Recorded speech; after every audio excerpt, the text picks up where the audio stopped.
سلام بنات، كي دايرين؟ لاباس عليكم؟ نتمنى تكونوا بالف صحه وعافيه. اليوم مع فيديو جديد اللي غادي نوجدوا فيه بانكيك بطريقه مميزه، وصفه شيف مغربي اللي عطاني جميع الاسرار باش ينجح معايا البانكيك. فهاد البانكيك بالاخص ولا معتمد عندي وبغيت نشارك معكم الوصفه.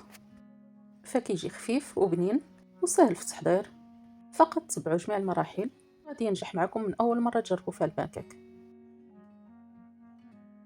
نبداو بالوصفه. اولا كنحتاجو 2 بيضات بحراره المطبخ، كنضيفو رشه ملح،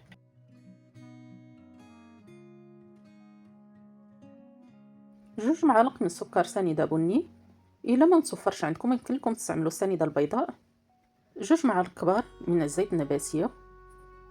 نخلط المكونات جيدا حتى تندمج جميع المكونات.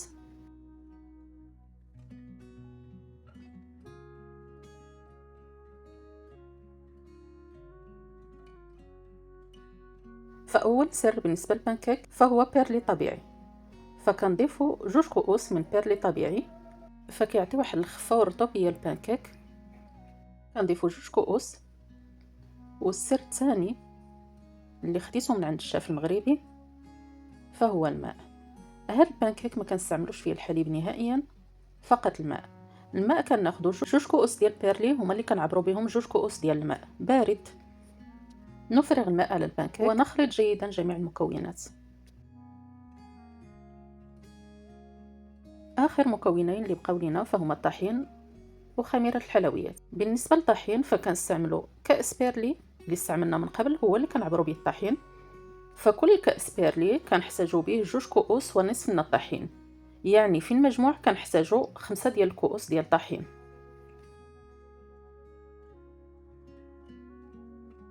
نضيفو 2 أكياس من خميرة الحلويات من حجم 7 غرام، يعني في المجموع 14 غرام، ونخلط جيدا جميع المكونات. فبالنسبة لي نسمت البانكيك بقشرة البرتقال، برتقالة واحدة. أما بالنسبة لكم يمكن لكم تستعملوا فاني أو قشرة الحامض اللي متوفر عندكم.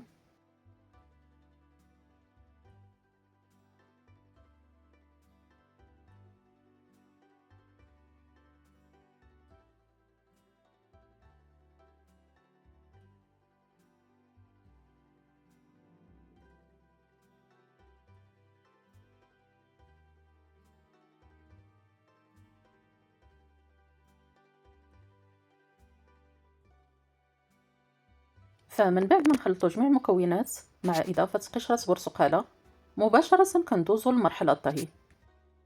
نفرغ كمية قليلة وسط المقلاة ونحاولوا نصادروا حتى يبانوا لينا فقاعات فوق البانكيك.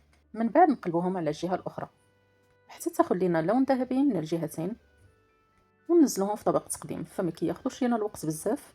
نتمنى تجربوا البانكيك وتخليوا لي رايكم في التعليقات وتقولوا لي كيف جاتكم الوصفه ديال الشيف المغربي.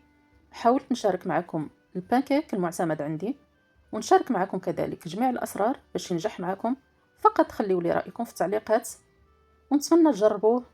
ونخليكم مع تتمه الفيديو ومع الشكل النهائي ديال البانكيك. ودمتم في امان الله ورعايته. باي باي.